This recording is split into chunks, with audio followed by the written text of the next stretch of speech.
Panzer son unos tanques alemanes de guerra. Pues yo era un jugador de temperamento, me gustaba el choque, yo iba, venía, recuperaba cuando jugaba en el medio y cuando jugaba delantero también me pasaba lo mismo, incisivo. Yo jugaba en la selección Antioquia como número 9 y los partidos, hay un periodista acá, yo creo que él ahora ya no hace tanto acompañamiento a las selecciones, Eduardo Sánchez. Entonces él me decía a mí, este es el Panzer.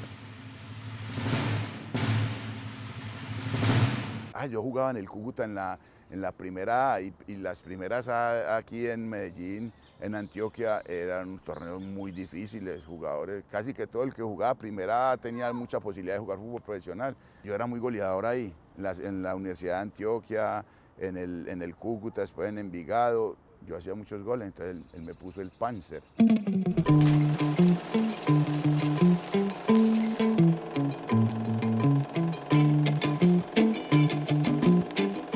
Una vez, ahí en el barrio Gran Avenida, donde vive mi mamá, una persona me estaba buscando, oiga, ¿dónde es que vive? Oiga, y todo el mundo, no, por aquí no vive, no, el Panzer, véalo, allá está, vea la mamá.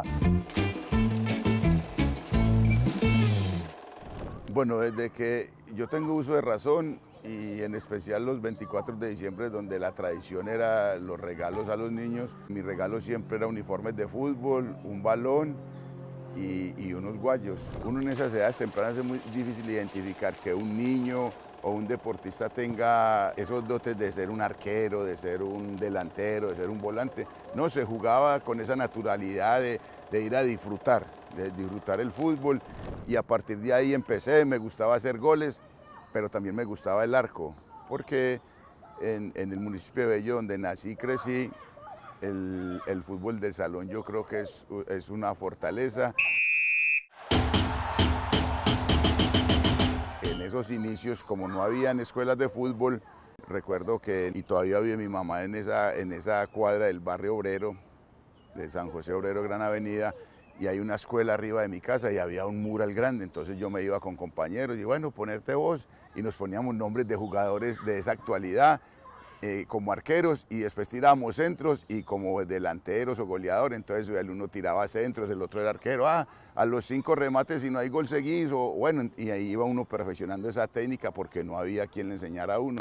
Entonces ahí en esos inicios fue muy, muy chévere, porque nosotros mismos nos formábamos y nos ayudábamos con la técnica y le ayudábamos al compañero tirando centros, al amiguito, el arquero se tiraba porque el muro abajo era grama, entonces había como ese espacio para poder mejorar esa técnica que se necesita para jugar al fútbol. Yo creo que en esa época había mucho espacio en las calles. Ahora vos vas yo por ejemplo en el barrio Gran Avenida, donde vive mi mamá, barrio obrero, yo voy y yo me siento en otro lugar, porque estás en medio de los edificios. Ya uno no ve las calles desocupadas, porque nosotros hacíamos arcos en las calles y jugábamos los picados con los de otras cuadras. Yo creo que esa formación y ese trabajo de calle se ha perdido en el fútbol formativo, porque ahora lo encasillan a uno, vea, usted va a ir a la escuela y entrenan en tal parte. Nosotros jugábamos en esta cuadra, después íbamos ahí en ese barrio donde la Florida, eso era una manga, ahí hacíamos canchas, después nos íbamos para otro barrio y era arenilla.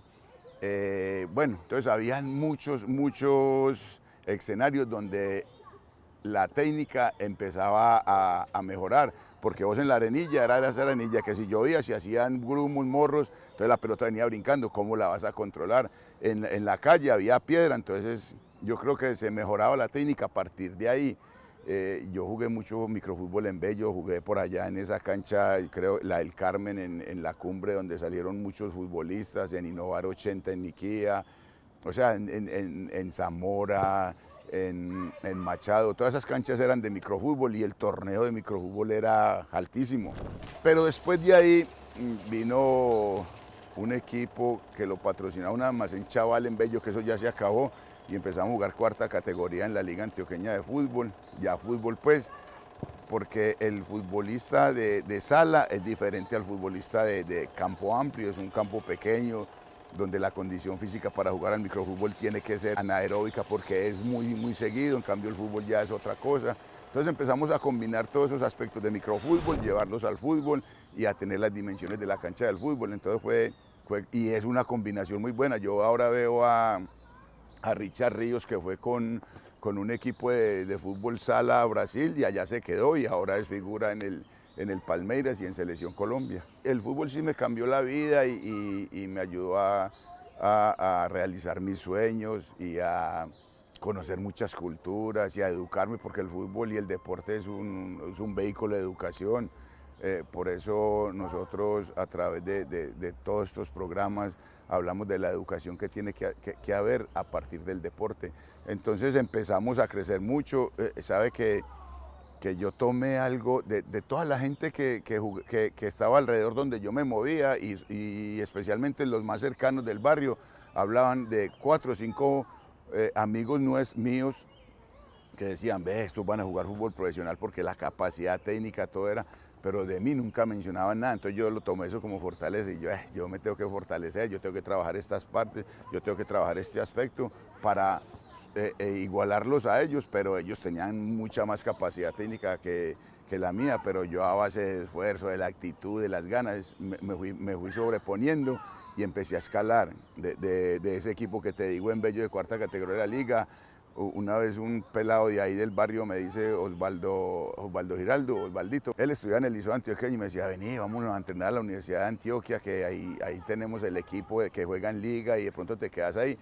Pero había una condición, que había que estudiar o en el Liceo Antioqueño, que pertenece a la Universidad de Antioquia, pero yo ni estudiaba allá ni en la universidad, pero entonces al ver que yo fui a entrenar y les gustó al profe Migdonio Palacios, que en paz descanse, y al profe Alberto Duque, quédese aquí con nosotros, y habían como 3 o 4 cupos para jugadores de afuera, y ahí me quedé, hice los procesos, y de ahí pude saltar a una selección Antioquia, y de la selección Antioquia hubo un equipo acá que se llamaba Cúcuta Deportivo, que era una filial del Cúcuta Deportivo, y ahí me quedé y ahí empecé mis inicios ya como a ser ya parte del fútbol más competitivo. Yo quería esto, soñé con hacer un gol en una final con Medellín, se me dio y agradecerle a Dios, inmensamente agradecido a Dios.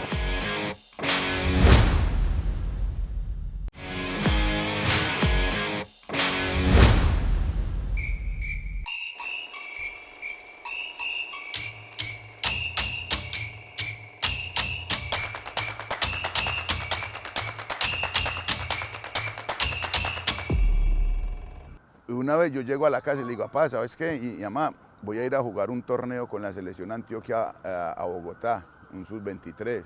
Me dijo, ¿y usted cómo llegó por allá? Y yo, papá, usted sabe que yo aquí salgo, yo, por ejemplo, los sábados en Bello, yo salía a las 8 de la mañana, por ahí con 4 o 5 uniformes en una tulita, que cuando nos daban tula, y iba y jugaba en un partido en un lado, se terminaba y me iba para otro, y yo todo el día era en la calle los sábados. Mi hijo, qué bueno, y ahí me acompañaron a ese torneo sub-23, mi papá y mi mamá a Bogotá.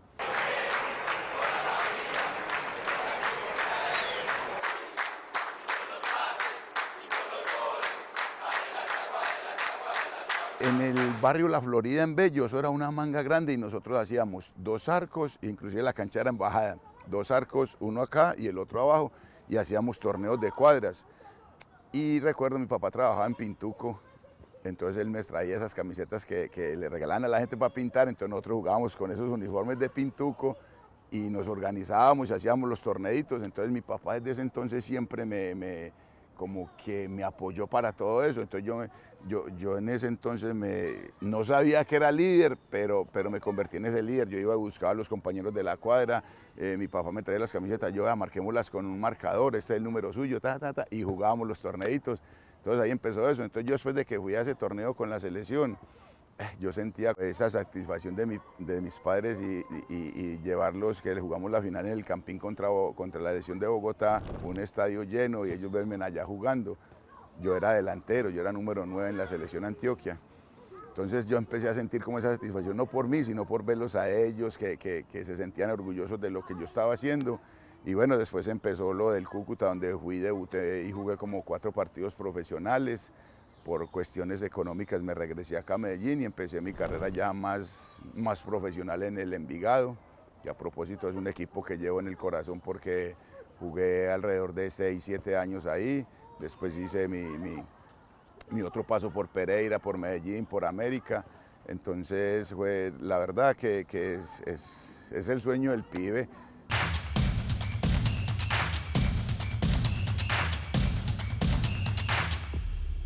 lo primero es el primer día que debutas, eso te marca. Y cuando yo fui al Cúcuta no habían muchos recursos, tanto del equipo como de uno. Entonces yo llegué allá y yo llegué con unos guayos, un solo par de guayos.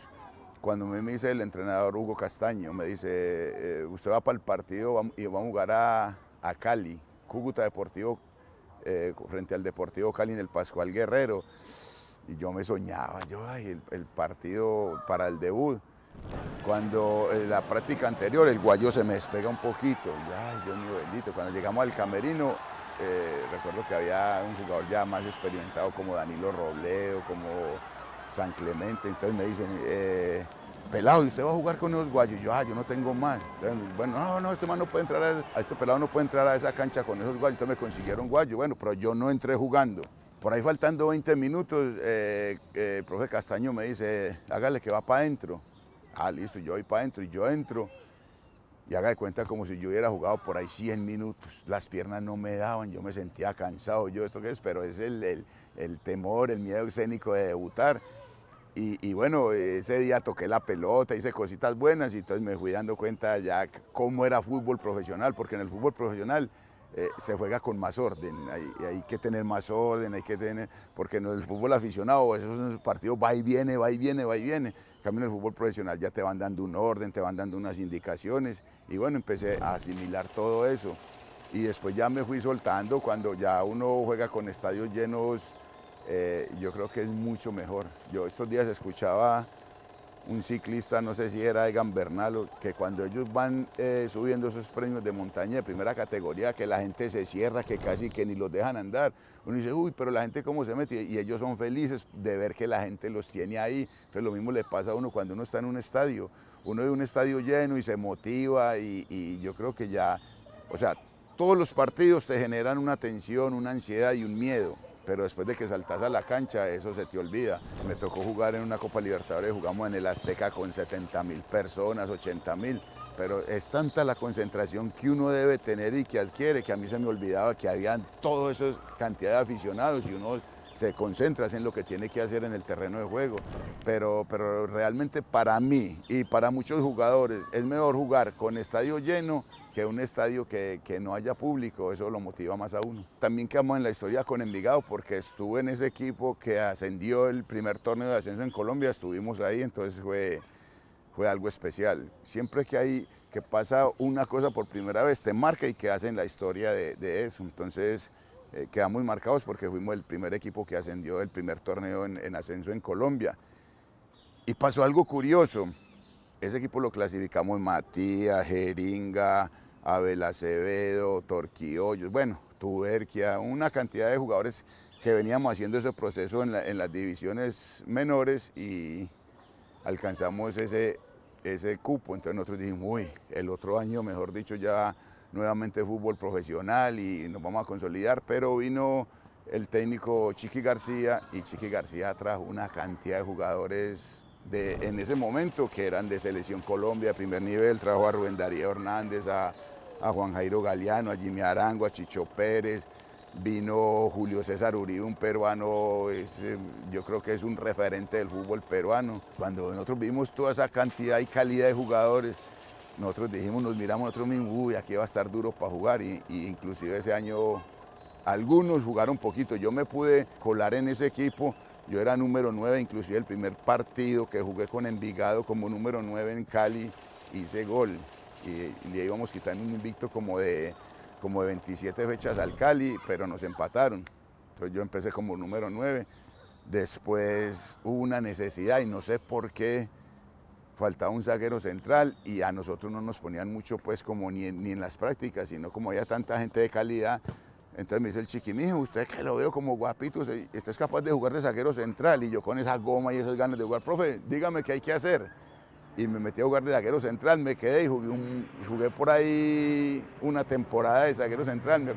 Recuerdo que jugaba mucho al lado de Wilman Conde, otra vez de Pacho Cassiani, bueno, no recuerdo con quién más. Y ahí me quedé jugando una temporada y jugué muchos partidos como zaguero central. Después vino Pecoso Castro y seguí jugando de central, lo combinaba con volante, central, volante Y en el año 95 llegó Barrabás Gómez como entrenador de Envigado. Y te voy a contar otra anécdota con Barra. Nosotros jugamos pues en los clásicos en el año anterior con Nacional.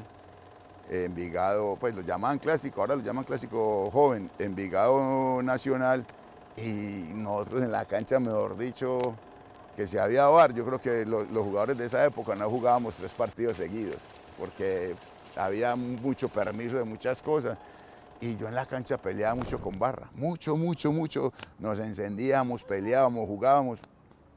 Cuando Barra llega el primer día pretemporada en Envigado, él va entrando hacia el camerino y yo voy saliendo y como él viene, yo le agacho la cabeza y me da pena. Entonces me dice, hey, gordo, ¿qué pasa? Y yo, hey, Barra, ¿qué más?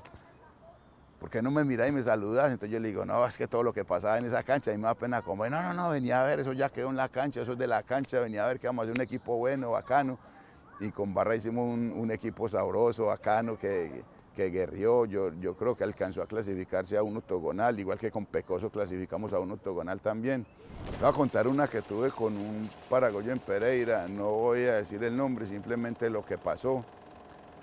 Nosotros fuimos a jugar a Pereira, en ese entonces el Hernán Ramírez era un estadio, primero que la iluminación en la noche era pésima, pues no se veía mucho. Y teníamos el entrenador Pecoso, que Pecoso en las pelotas quietas le gustaba era el hombre a hombre. El Panzer va con Julano, el otro va con el otro va con el otro. Y ahí donde el jugador que a usted le haga gol, mejor dicho, toda la semana usted no se aguanta el entrenador encima. ¿Qué era suyo? ¿Qué tal? Bueno, entonces a mí me dice, usted va con este paraguayo. Entonces, porque siempre me ponía a mí jugadores complicaditos porque yo era malicioso para la marca, los tocaba, los molestaba. Entonces me tocó con el paraguayo y en los tiros de esquina yo lo cogía, lo tocaba, lo empujaba y el tipo se molestaba. Y en una de esas yo lo molesto tanto que la pelota viene en el aire y cuando yo lo estoy molestando él saca el codo y me lo pega y me revienta la nariz. Entonces yo me toco y miro, pero no digo nada, la pelota se volvió a ir al tiro de esquina. Entonces Galeano me dice, hey Panzer, ¿qué pasó? Yo no, tranquilo Galea, no pasó nada, ya. Cuando la pelota volvió otra vez del tiro de esquina, el tipo se pone a mirar la pelota y yo dije, pues este man ya me pegó el codazo, yo voy a ver cómo, dice uno, cómo cobro. Y yo no sé con qué le pegué, cuando la pelota se rechazó, él está bañado en sangre y yo también.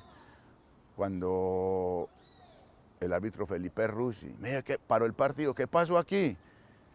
Yo soy árbitro fijo, me respetan y yo, profe, la verdad, yo no sé, la pelota ya en el aire y nos chocamos. El tipo lo tuvieron que sacar, la verdad yo no sé con qué nos chocamos, con qué le pegué. El tipo lo sacaron, después me citan a mí a mayor a descargo y yo le dije, no, yo no me acuerdo, venía una pelota en el aire, yo me choqué con él y perdí el conocimiento como 1 o 2 minutos y después no sé qué pasó. Pero pasaban muchas cosas en ese entonces, aparte hay veces en un torneo donde para vos expulsarte te tenían que sacar 3 amarillas, la primera, la segunda y la tercera ya era roja, en este caso es una y la segunda amarilla ya roja, entonces se permitían muchas cosas, que por eso te digo que los jugadores de antes con este VAR y con tanta cámara, yo creo que no podríamos jugar, como te digo, 3, 4 partidos seguidos.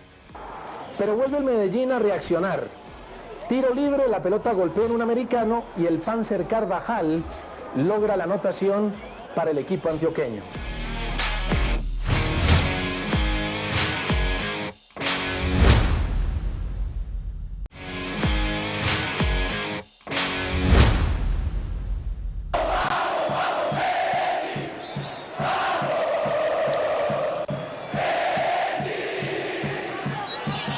Y en Medellín hicimos cosas muy buenas, logramos un título después de 45 años, que a propósito para mí fueron los 15 minutos más largos de mi vida en el fútbol cuando me expulsan en Pasto, porque yo decía, un equipo con esa necesidad de 45 años, de sed de triunfo, de títulos, y ya habían echado a Mao y a mí me echan 2 minutos después que había entrado a la cancha. Fueron los 15 minutos más eternos de mi vida, pero al final se consiguió y queda uno también en esa historia de haber conseguido ese título y con jugadores y con personas muy especiales para mí, porque en ese año o en esos años que estuvimos en Medellín, que hicimos una vez y crecimos con Choronta, con Ganiza, con Roberto Carlos, con Ricardo Calle, con David González, con el Camello Serna. hicimos un equipo fue de amigos, eso no era un conjunto, sino un equipo de amigos.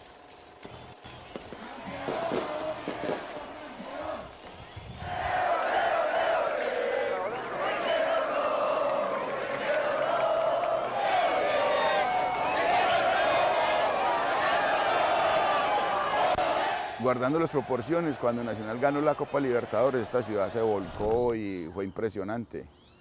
Y cuando nosotros conseguimos el título después de 45 años, yo recuerdo que cuando aterrizamos en el Valle Herrera, nos recogió un carro de bomberos y pasamos por toda parte, los edificios, la gente salía, la caravana en la calle, llegamos al estadio, el estadio estaba lleno.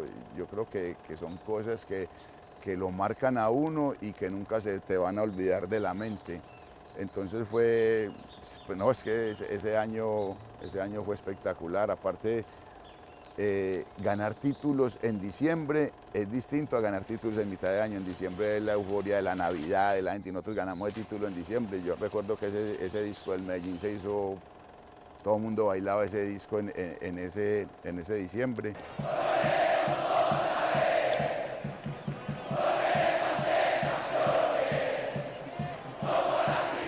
Queda uno en esa historia y los homenajes se deben hacer en vida y faltó otro y se lo hicieron al profe Víctor Luna porque fue un artífice de ese título con todo lo que él manejaba, con todo lo que él hizo y con el equipo que conformó.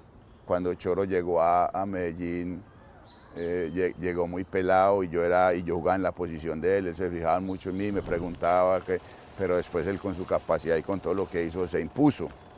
Entonces es eso, es el ayudar, porque como hay personas como uno, también hay otros que hay recelos y se me va a quitar el puesto o no le voy a ayudar.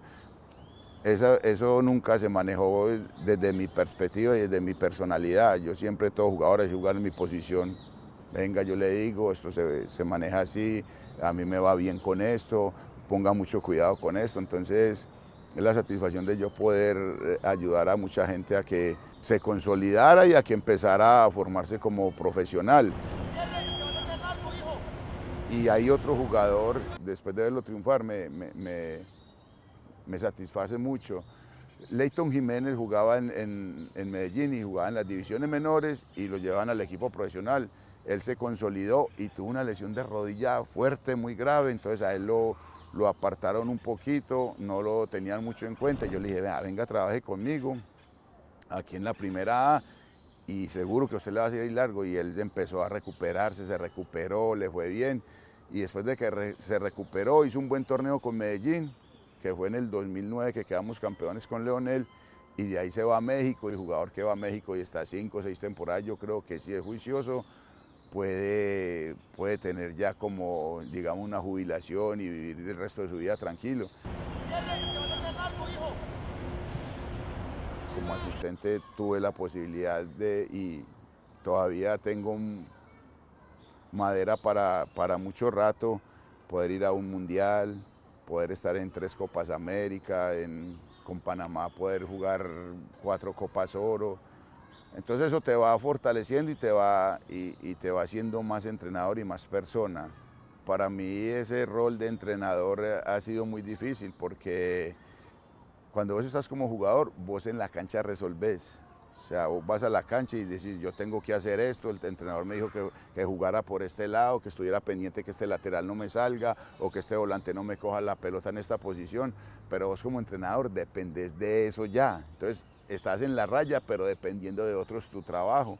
Y para eso nos tenemos que capacitar, me sigo capacitando para poder ser mejor entrenador, no por la capacidad que tenga uno como de conocimiento de fútbol, sino de liderar, porque es que yo creo que los grandes entrenadores primero son grandes líderes dentro de un camerino.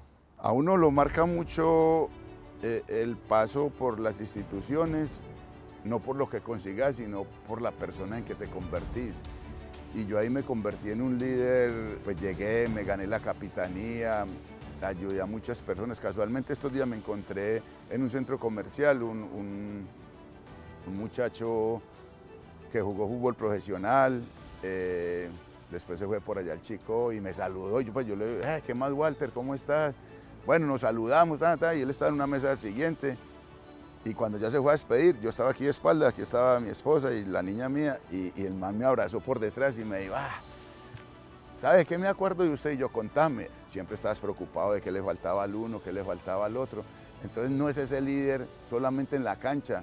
Yo me preocupaba afuera qué pasaba, quién tenía necesidades. Y entonces yo le comenté a mi esposa, ¿usted cree que yo me acuerdo de eso? No, eso le sale a uno como líder, como natural. Pero después siento satisfacción por eso, porque ganar títulos y hacer cosas lo puede hacer uno, pero es más como en la persona, en cómo ayudas, en ese líder que te tienes que convertir.